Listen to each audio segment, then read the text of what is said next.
Սեներ ինչպես ասացի այսօր հորդոր ուսուցում է այս քարոզը։ Վստահ եմ լավ լսվում է, չէ՞ բոլորիդ համար։ Հա։ Այո։ Տեր օրհնի։ Այո։ Շատ լավ։ Այո, կանոն։ Տեր օրհնի։ Հիմա խնդիրը, որ ես այսօր իմ առջև դրել եմ ձեզ հետ կիսվելու, ավանդաբար միշտ մեկ գաղափարի շուրջ է պտտվում եւ այդ գաղափարը հետեւյալն է. չլինենք հանկարծ խաբվածներ, մտածելով, որ մեր գործերը լավ են, մենք ճիշտ ճանապարհի վրա ենք, կամ էլ արդեն նույնիսկ հասել ենք, ինչպես Առաքյալը Կորինթացիս թղթում ասում է, արդեն թագավորեցիք։ Սա ես ասում եմ բոլոր նրանց համար, ովքեր ապաշխարել են, վերստին ծնվել են, ջրով, հոգով մկրտվել են, իհարկե ովքեր որ այս process-ով չեն անցել, թող մտածեն։ Բայց այնուամենայնիվ պիտի նաև սա ասեմ, որ բնականաբար մեր քարոզչության նյութը շատերին դուր չի գալիս։ Ինչի չի դուր գալիս։ Նրանք, ովքեր որ մտածում են, որ շատ խիստ են խոսում, կամ էլ օրինակ մտածում են, որ դե արդեն փրկված են, էլ ինչ կա անելու, որ ամեն ինչ նորմալ է իրանց կյանքում, եւ սովոր են, հարմարվել են մի տեսակ փրկության այնպիսի գիտակցմանը, որ իրենց համար հարմար տաքուկ անկյուններ են գտել ինչ որ հարամբանություններում, թողնում եմ իրենց տրամաբանության, իրենց համոզմունքների հետ, եւ այս եկեղեցում մշտապես ես պետք է խոսեմ ճիշտ այն հորդորներով եւ ուսուցումներով, որոնք մեզ միշտ պիտի արթուն պահեն։ Մենք կարդում ենք, որ Տեր Հիսուսը երկինք գնալուց առաջ բազմաթիվ զգուշացումներ արեց իր աշակերտներին։ Մի դեպքում աշխարհի հոգսերը, որ հանկարծ մարդկանց ետ չպահեն ջերմեռանդ Աստծո նկատմամբ սեր ունենալուց, որ գրված է անօրության շատանալու պատճառով շատերի սերը կսարչի։ Մյուս դեպքում հանկարծ հարստության խաբեությամբ չտրվեն գերուխումերի եւ այլի մեջ, ինչպես գրված է հանկարծ գատերը եւ անպատրաստ գտնի։ Ինչու է իմ անհանգստությունը շարունակ այս ուղղությամբ, որովհետև ես ուզում եմ մի կարճ կոնկրետ հարցի պատասխան տան յուրաքանչյուրը, ովքեր որ տեսականորեն իրենց փրկված են համարում, ված չի, որ մարդը հավատում է, որ փրկված է, Աստված օրհնի յուրաքանչյուրին, ով որ ունի այդ հավատքը, սակայն միաժամանակ Սուրբ Գիրքը մեզ պարզ կոնկրետ մի բան է ասում, որ հավատքն առանց գործերի մեռած է։ Եվ երբ որ դու հայտնվես Աստծո ատյանի առջև, Աստված քո համոզմունքները չի համարելու, որ դու ունես հավատք, այլ Աստծո խոսքն ասում է, որ նա քո գործերն է նայելու, թե այդ հավատքը ինչպիսի գործ է ունեցել։ Ուստի նորից մենք վերադառնում ենք այն կարևոր մտքին, որ մենք երկրի վրա ապրողներս, քանի դեռ չենք տեղափոխվել Աստծո մոտ, քանի դեռ չենք ավարտել մեր երկրավոր ընթացքը, այստեղ այս երկրի վրա արդեն իսկ ոչ թե ինքներս մեզ պիտի համոզենք, այլ Աստծուց էլ համոզիչ խոսք, վկայություն մեր անձերի համար պիտի ունենանք։ Եվ նրանց ում որ սա դուր չի գալիս, որ մենք այսպիսի հրամայականով ենք դնում խնդիրը, որ իսկ ինչ է ասում Աստված քո հավատքի վերաբերյալ։ Ունես դու արդյոք նրանից այդ խոսքը քեզ ուղված թե ոչ, ում դուրը որ չի գալիս դա, որ մենք այս խնդիրը մեր առջև դնում ենք, դա էլ իրանց գործն է։ Այս օրերին բազմաթիվ հավատացյալների հետ շփվելով ես անկեղծ ասած չեմ լսել որևէ մեկը, որ կարողանա հստակ այդպիսի վկայությամբ խոսի ինձ հետ։ Երբ որ այս թեման շոշափում ենք, կատարյալ լռություն ա տիրում, չունեն ոչինչ ասելու։ Եվ սա ինձ անհանգստացնում, ոչ միայն անհանգստացնում է, այլ ավելին։ Ես մի տեսակ ինձ բռնում եմ մի կետում, որ ես մոլորված մարդկանցով եմ շրջապատված, ովքեր կրոնի ձեռքին խաղալիք են դարձել, բայց այդպես էլ չեն հասկանում, որ հնարավոր է այդպես մտածելով Աստծո հետ կենդանի հաղորդակցության շեմին հասած չլինելով ու մտածել, որ փրկված են։ Ահա թե ինչու սեներ, ես էլ եմ կրկնում, երկար ես կանգ առա այս նախաբանի վրա, ցույց տալու համար, որ ողջ աշխարհը, քրիստոնյա աշխարհը գերազանցապես բավարարվում է այն ամենով, ինչին որ ինքը հավատում է եւ համոզված է դրանում։ Բայց նրան, ում որ պաշտում է ինչպիսի կապի մեջ է նրա հետ, դա արդեն շատերի համար էական չի։ Եկեք սկզբում Սուրբ գրքից մի քանի համարներ լսենք։ Փիլիպպեցիս առաջի գլխի 1-ից 10-րդ խոսքերը պիտի լսենք, ավելի ճիշտ առաջին գլխի 9-ից 10-ը լսենք։ Ուրեմն Փիլիպպեցիս առաջի գլուխ 9-ից 10-ը։ Ես աղոթք եմ անում, որ ձեր սերն էլ ավելի ու ավելի հարստանա գիտությունով եւ ամեն հասկացողությունով, որ դուք լավագույնն ընտրեք, որ մաքուր լինիք եւ առանց գայթակղության Քրիստոսի օրումը։ Կարելի է 11-ն էլ ընթերցենք։ Արդարության պտուղներով լցված Հիսուս Քրիստոսի ձեռովը Աստծո փառքի եւ գովասանքի համար։ Առաքյալը իր աղոթքի նյութի մասին է խոսում, որ աղոթում է Փիլիպպեցիների համար, որ նրանց սերը էլ ավելի ու ավելի հարստանա։ Էլի ինքը Փիլիպպեցիների մասին ուրիշ տեղերում լավ է խոսում։ Այս եկեղեցին Աստծո նկատմամբ սերն ունի։ Էլ ավելի եւ ավելի հարստանա այդ սերը։ Ինչով հարստանա։ Երեք չի, որ սիրում են իրար։ Այսօր մարդիկ որպես քրիստոնյաներ, այո, ժպտերես, ուրախ, Կիրակնորյա պաշտամունքներին հանդիպում, համբուրվում, բարևում են, ուրախանում են, շփվում են, ամեն ինչ հրաշալի է։ Առաքյալը սա գիտի, սա տեսնում է, բայց սրանով էլ չի բավարարվում։ Եվ ասում է այն մասին, որ այդ սերը էլ ավելի ու ավելի հարստանա։ Այսինքն, եթե այդ սիրո մեջ գիտություն եւ հասկացողություն չկա, այդ սերը աղքատ է։ Այդ սերը համարձակվում եմ ասեմ ինչ-որ իմաստով նույնիսկ շնչավոր կարող է լինել, մարմնավոր կարող է լինել եւ դատարկ կարող է լինել։ Եվ առաքյալն ասում է, որ այդ սերը հարստանա գիտությունով, ամեն հասկացողությունով, որ դուք լավագույնն ընտրեք, այսինքն դուք կարողանաք ընտրություն անել, որ Աստծո կամքը բարի է, հաճելի է, կատարյալ է,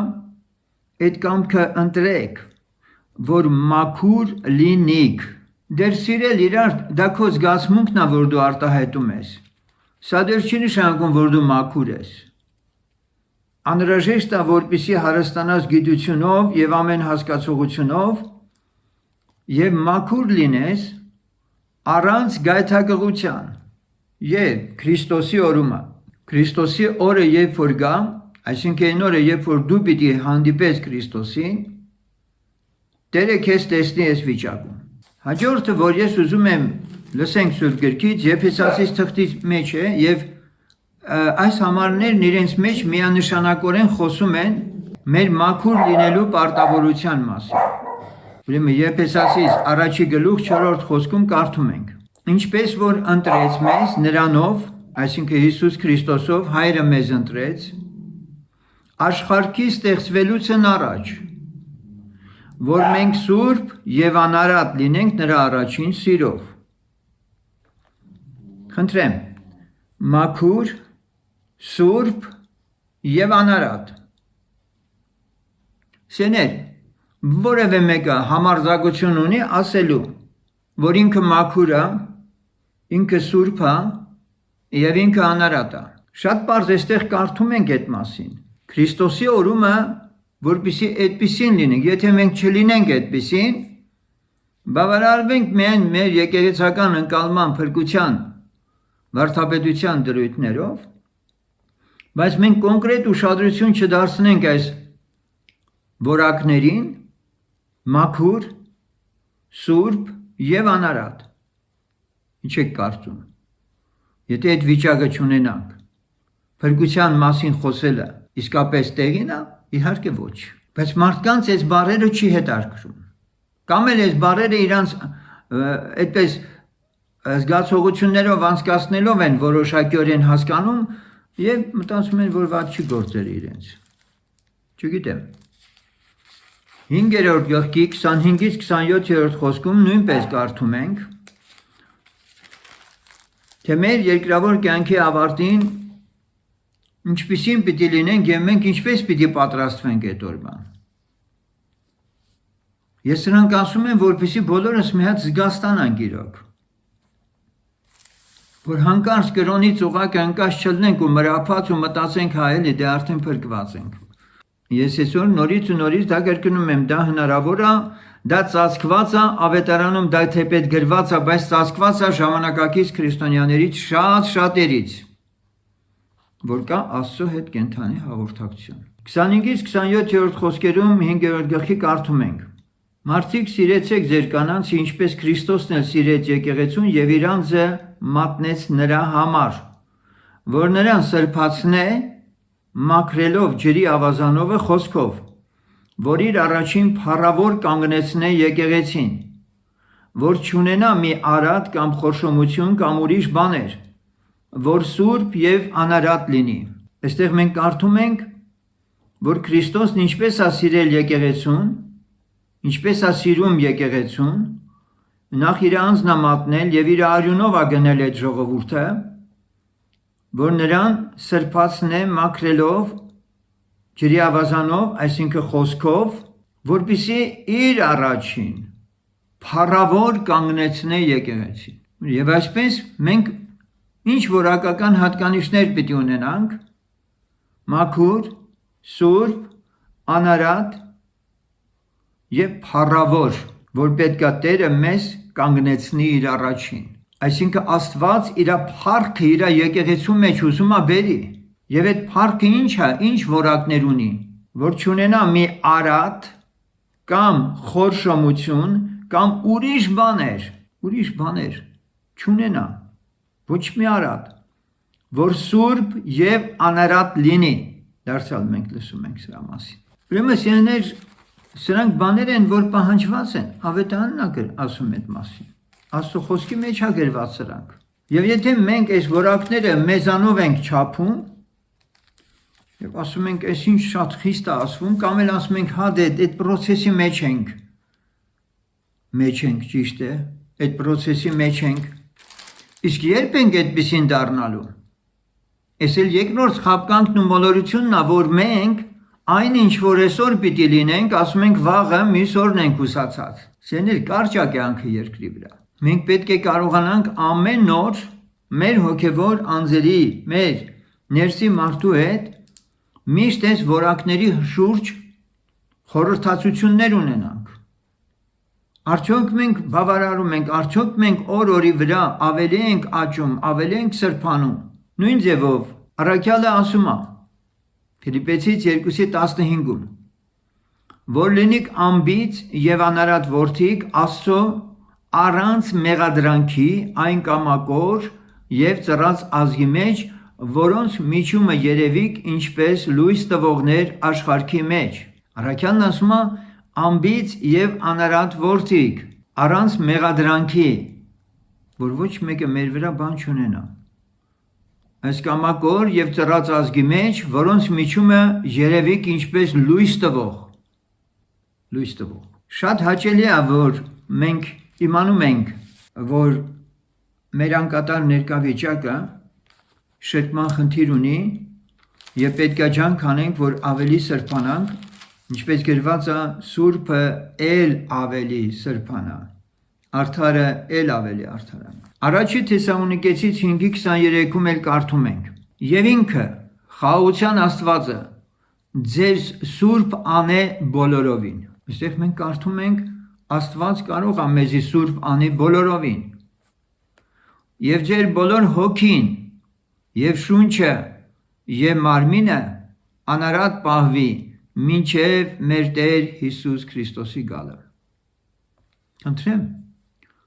արդյոք մենք զբաղված ենք այս գործով։ Մեր հոգու, շնչի, մարմնի անարատ լինելու, պահպանվելու այս գործընթացը ամեն օր է մեզ հուզում։ Մենք կարդում ենք այդ մասին։ Երկրորդ Պետրոս 3-րդ գլխի 14-րդ խոսքում կարդում ենք. Սրա համար սիրելիներ, սրան սպասելով ջանք արեք, որ անբիծ եւ անարատ գտնվիք նրա առաջին խաղաղության մեջ։ Առաքյալն ասում է, որ այս ամենը ինչ որ լսեցինք, այս հատկանիշները, այս որակական հատկանիշներն ունենալու համար պետք է ջանք անել։ Մենք կարդում ենք, ջանքի մեջ թուլասիրտ չլինենք։ Սկսած ինձանից մեր հոգու, շնչի, մարմնի սրբացման գործընթացի մեջ մենք պիտի ազնիվ ու անկեղծ լինենք Տիրոջ առաջ գալով, խոստովանելով, հնարավոր է քո հոգին եւ շունչը, ինչպես առաքյալն ասում է, որ հաջողության մեջ է, բայց մարմնիդ հետ գործերը լավ չի։ Կամ էլ հնարավոր է մարմնիդ հետ լավ է գործերը, բայց ոնց որ թե գիտակցության մեջ խնդիր ունես, հասկացողության խնդիր ունես։ Էլ չեմ ասում Սուրբ Հոգով լեցված, Սուրբ Հոգով աղոթքների առատության բացակայություն, որ ցավոք որոշները գուցե այս վիճակում եք։ Այսպիսով այս համարներով ես ուզեցի, որպեսզի մենք առաջինը իմանայինք, որ մեզի տրված հրահանգ կա, պահանջներ կան մեր առջև դրված, վիճակներ ու որակներ, որ Աստված պահանջում է մեզանից։ Եվ եթե մենք այս որակները չունենանք, մենք խաբում ենք մեզ, մենք մոլորված ենք, ես տեսնում եմ, ես մարդկանց հետ շփվում, խոսում եմ, շատ հաճախ մարդիկ հակադարձում են ինձ, շատ մեր գործերը լավ է, մեր այդ գործ չունես, ասում եմ շատ լավ, օքեյ, ոչ մի ձևով էլ չեք անհանգստանա ինձանից, ոչ մի բան, դուք այդ վիճակի մեջ այդ հավատքն ունեք, այդ վիճակն ունեք, Աստված օրհնի ձեզ։ Բնական է, եթե մարդը ինքը իրանով ինքնաբավ վիճակի մեջ ապրում ու ինքը իրեն արդեն համարում է, որ իր գործերը հաղորդակցությունը Աստծո հետ լավ է, թեպետ չունի վկայություն, նրան ոչինչ չես կարող համոզել։ Եվ հիմա ես ուզում եմ, որպեսզի սահուն անցնենք մեկ ուրիշ խնդրի վրա, մեկ ուրիշ բառ, մի հատ ուշադիր Սուրբ գրքից նայենք։ Խոսքը վերաբերում է սրան, որ այս ամենը ինչ որ մենք խոսեցինք այս որակների մասին, խոսեցինք այն նպատակով, որպեսզի արժանի լինենք նրա առջև կանգնելու։ Արժանի լինենք։ Կա արդյոք Աստծո խոսքի մեջ այդպիսի բան, որ որոշներն իրենց արժանի են համարում, մյուսները անարժան են համարում։ Մենք շատ անգամ ենք աղոթների մեջ լսում, մեր մասին էլ ենք մենք բերում, անարժան ենք մեզ համարում։ Այո, երբ մարդ մեղքի մեջ է անկած, հանցանքի մեջ է, տվյալ դեպքում ինքը ողորմության կարիքն ունի եւ երբեք ինքը չի կարող իրեն արժանավայել կերպով ներկայացնել Աստծուն։ Միայն մեղքից ու հանցանքից ազատ լինելու դեպքում է, որ Աստված մարդուն արժանի է համարում իր հետ հաղորդակցվել։ Սկզբում եկեք ուշադրություն դարձնենք խոնարհ մարդկանց մի քանի օրինակներ, որոնք իսկապես արժանի էին, բայց իրենց անարժան էին համարում։ Սա ավելի լավ վիճակ է, քան արդեն թագավորած վիճակ է, ինչպես քիչ առաջ ասեցի։ Մատթեոս 3:11-ում կարդում ենք. Հովհաննես Մկրտիչը ինքն է իր մասին խոսում, եւ երբ որ գալիս են իրեն հարցնում են դու ով ես, ասում է ես Մեսիան չեմ, ես Քրիստոսը չեմ։ Եվ ինքն ասում է այսպիսի խոսքեր. Ես ջրով եմ մկրտում ձեզ ապաշխարության համար, բայց իմ ետևից եկողն ինձանից զորավոր է, որի կոշիկները վեր առնելու ես արժանի չեմ։ Արժանի չեմ։ Ինչքան խոնարհ դիրքից է Հովհաննես Մկրտիչը հանդես գալիս։ Ղուկաս 7:7-ում նույնպես կարդում ենք, այս համարները, որ լսում ենք, մենք պիտի մի հատ մեր անձերի մեջ մեզ քննենք ու տեսնենք։ Կարողանում ենք խոնարհաբար մեր վիճակը ճիշտ հասկանալ եւ գալ Տիրոջ առաջ ոչ թե ինչ որ մի հատ մեզանից իբրև թե արժանինքներ ունեցող կամ ներկայացնող մեկերը, այլ ավելի կարիքավոր եւ խոնարհաբար նրա երեսը փնտրող մեկը լինենք։ Ղուկաս 7:7-ում կարդում ենք. Նրա համար ես իմացն էլ արժանավոր չհամարեցի քեզ մոտ գալու։ Սա այն դեպքն է, երբ որ մի հայրապետ իր ծառայի համար մարդ էր ուղարկել Հիսուսի մոտ եւ ինքը այսպիսի խոսքեր ասեց. նրա համար ես իմ անձն էլ արժանավոր չհամարեցի քեզ մոտ գալու, այլ խոսքով ասիր եւ ծառաս կբժշկվի։ Իհարկե, երբ որ ասում է արժանավոր չհամարեցի, թեպետ հայրապետ էր, այս մարդն էլ հրամաններ էր տալիս, իր հրամանները կատարում էին, բայց իր մեղավորության խորը գիտակցումն ուներ, իրան ավելի անարժան էր տեսնում։ Ղուկաս 15:19-21-ում կարդում ենք. Եվ վեր կացավ եկավ իր հոր մոտ, եւ դեռ որ նա հեռու էր, հայրը տեսավ նրան եւ գութը շարժեց, եւ վազեց նրա վզով նկավ եւ համբուրեց նրան։ Եվ որդին ասեց նրան. հայր, մեղանչեցի երկնքի դեմ եւ քո առաջին, եւ այլևս չեմ արժանի քո որդի կոչվելու։ Եվ այլևս չեմ արժանի քո որդին կոչվելու։ Այս մարդը իրան դատապարտեց արդեն։ Եվ ճիշտ դատեց։ Սակայն խնջույք էր, սեղան էր գծված այդ անարժան կարծված որդու համար։ Որտեւ Աստծո խոսքն ասում է, ով իր անձը փոքրացնի, խոնարհեցնի, պիտի բարձրանա։ Եվ ինքը այս վիճակում եկավ, որ բնականաբար Աստծուն շատ հաճելի էր։ Եթե սրանք հաճելի էին, ապա մենք այնտեղ տեսնում ենք մի ուրիշ բան էլ, որ Գործք Առաքելոս 13:46-ը։ Գործք Առաքելոս 13:46-ը։ Մենք այստեղ լսում ենք. Պողոսը եւ Բարնաբասն էլ համարձակությամբ ասում էին. առաջ պետք էր, որ Աստծո բանը ձեզ խոսվեր, բայց որովհետև դուք մերժում եք նրան եւ արժան չեք համարում ձեզ հավիտենական կյանքին, ահա դեպի հեթանոսներն ենք դառնում։ Փարիսեցիներին, սադուկեցիներին, հրեաներին Պողոս առաքյալն ասում է. քանի որ դուք ձեզ արժանի չեք համարում, ոչ թե Աստված ձեզ չի կարող փրկել։ Աստված ուզում է ձեզ փրկել, կարող է լավ որ փրկի, բայց քանի որ դուք ձեզ արժանի չեք համարում հավիտենական կյանքին, մենք թողնում ենք ձեզ եւ հիմա գնում ենք հեթանոսներին։ Այսպիսով սեներ մենք տեսնում ենք, որ արժանի լինելու զգացողություններ, որ մարդիկ արտահայտում են, տարբեր վիճակներում գտնվող մարդիկ են, որ այս խոսքը կիրառում են։ Մի մասը խոնարհաբար, իսկ մյուս մասը մերժողաբար։ Գործք Առաքելոցի 5:41-ում, այ 5:41-ում Գործք Առաքելոցի մենք կարդում ենք. Սա շատ հետաքրքիր մի հատ համար է, եւ որի վրա ես ուզում եմ մի փոքր կանգ առնել։ Իսկ նրանք ուրախանալով գնացին Ատյանի երեսիցը, որովհետև արժանի եղան նրա անունի համար անարգվիլ։ Ուզում եք, որպեսզի դուք էլ արժանի լինեք Աստծո առաջ, անարգանքից խույս մի տվեք։ Ես ուզում եմ հասկանալ, եթե անարգվել Հիսուս Քրիստոսի անունով, սա արժանիք է,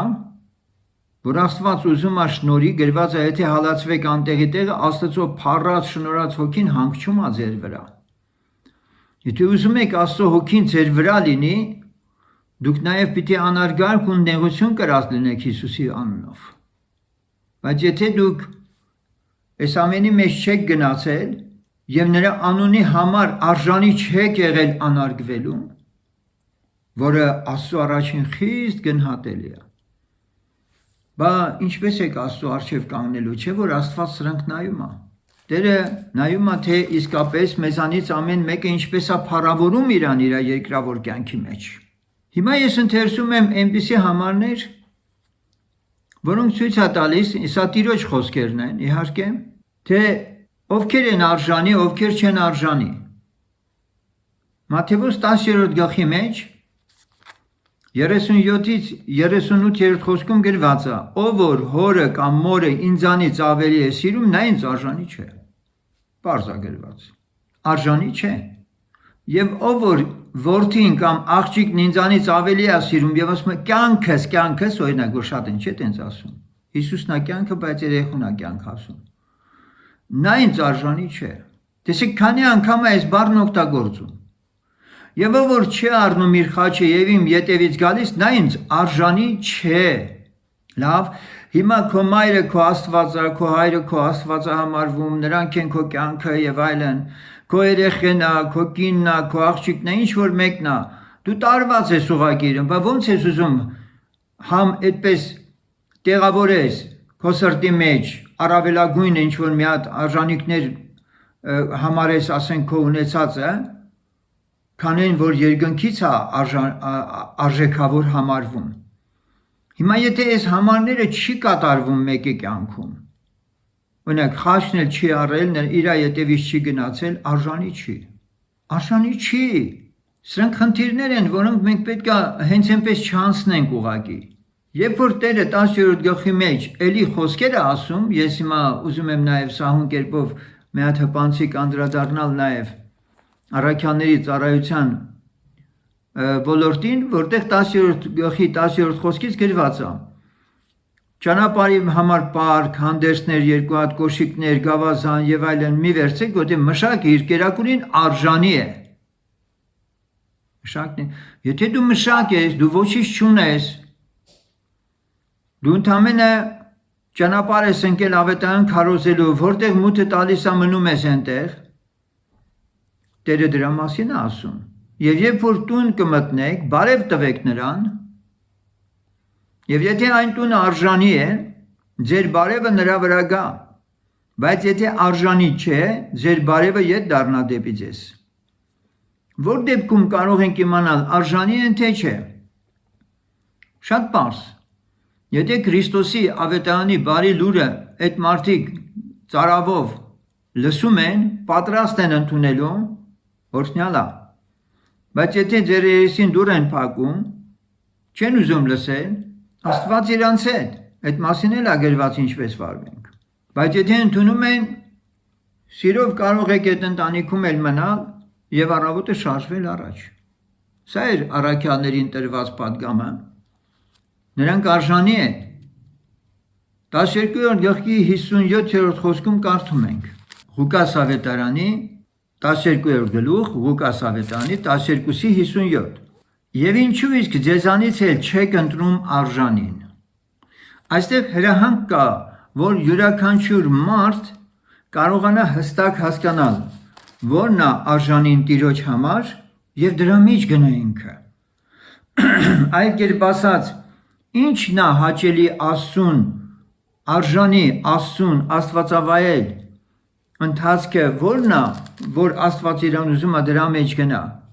դա ընտրի ինքը։ Այդ ընտրության խնդիր կա, մենք ուզում ենք գոհացնել Աստծուն, թե ոչ։ Իսկ Աստծուն գոհացնելու համար մենք պետք է արժանին ընտրենք։ Եվ հիմա ես ուզում եմ նաև վերջ-վերջո Աստված մեզանից ամեն մեկին ուզում է տեսնել արժանի այն օրվա համար։ Ուրեմն արթուն կացեք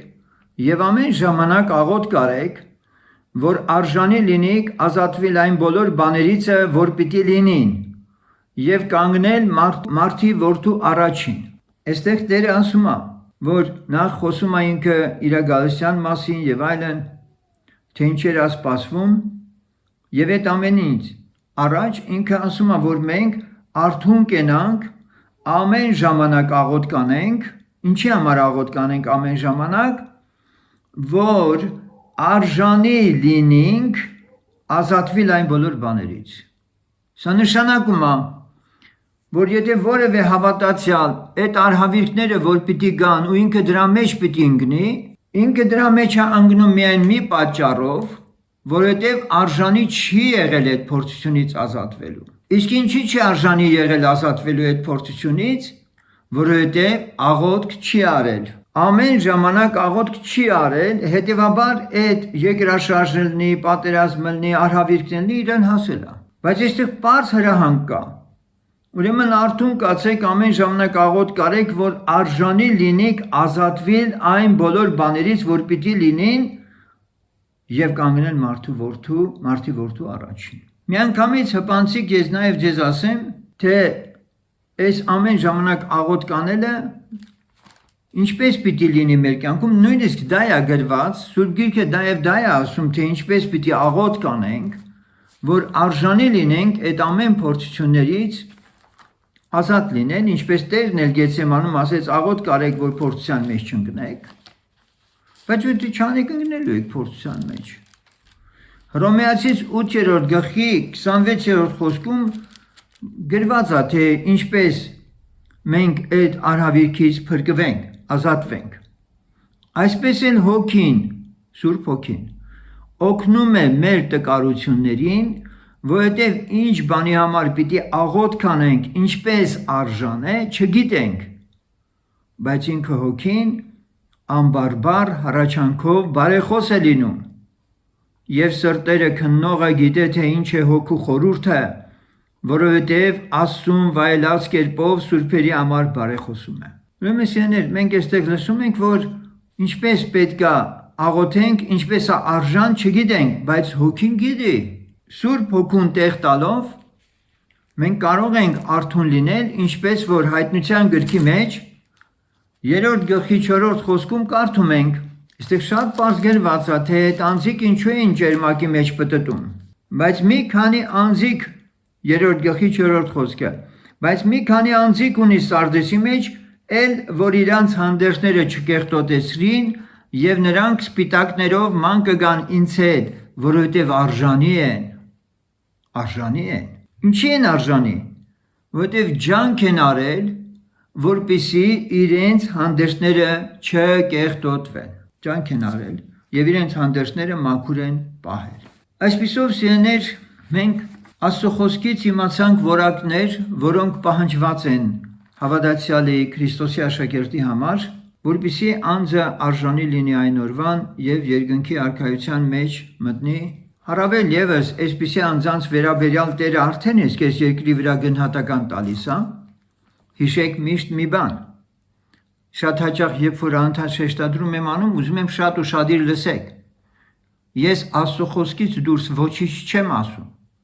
Եթե ես ասում եմ, որ դու երկինք փոխադրվելուց առաջ պիտի երկրի վրա ունենաս վկայություն, ապա միանշանակորեն հիշիր,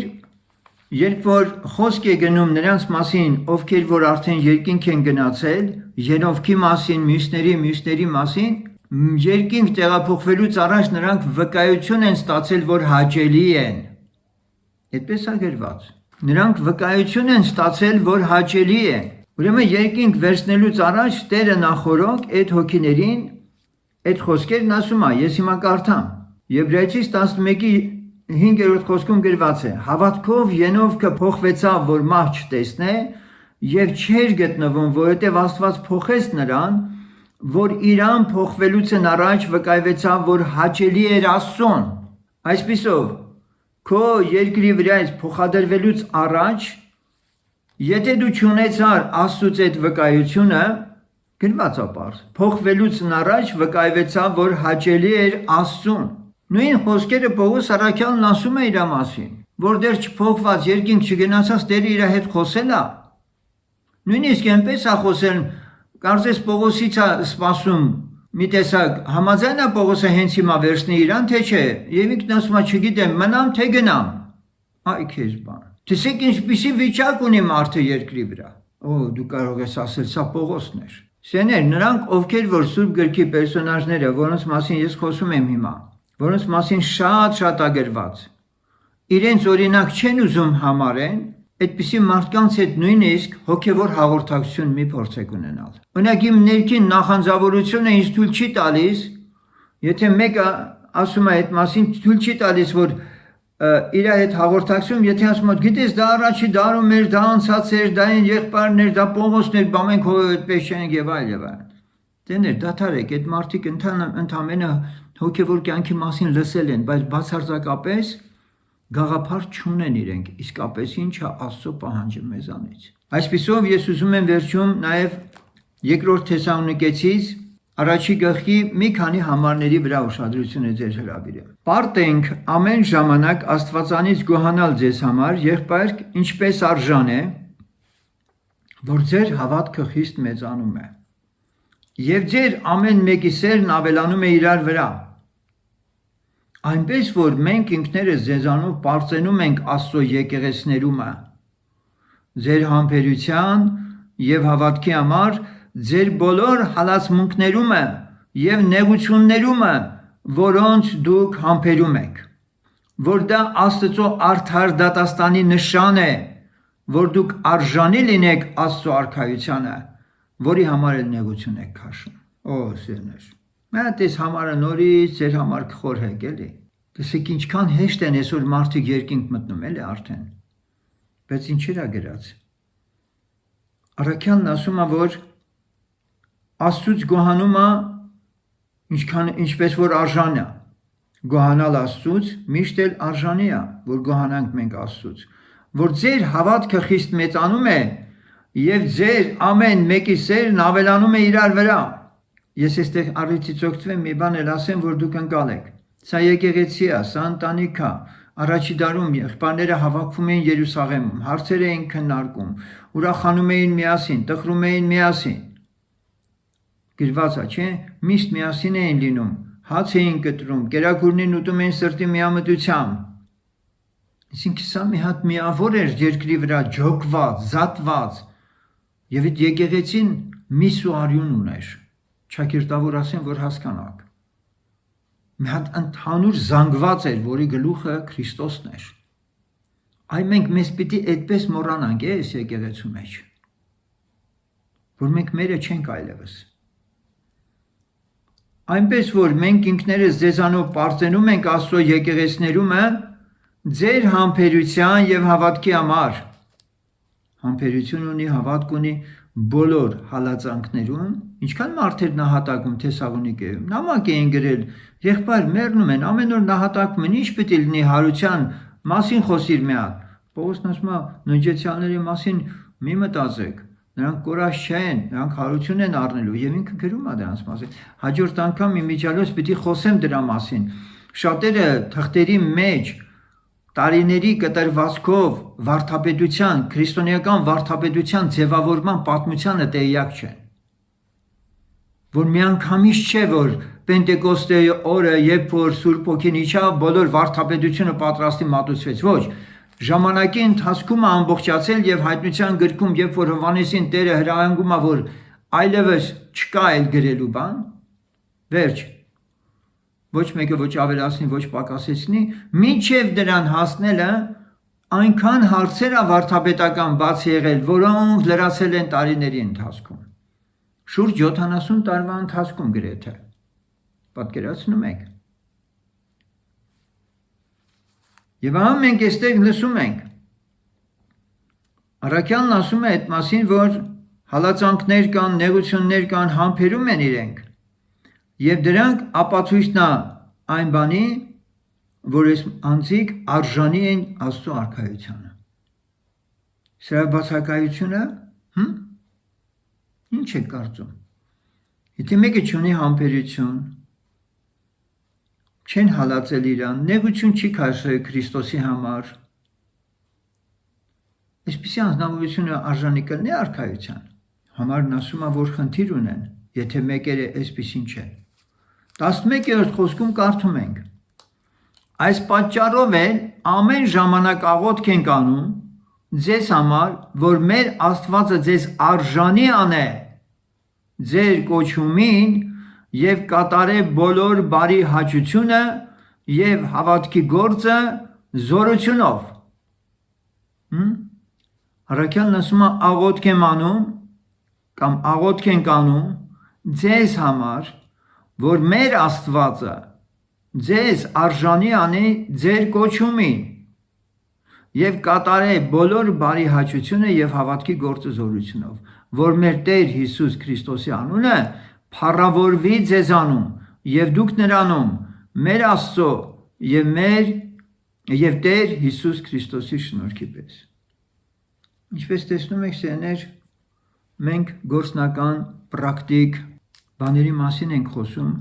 եւ հերու ենք մեր երևակայության մեջ երկնքի արքայություն ստեղծելով եւ հերու ենք մեր ընկալածների,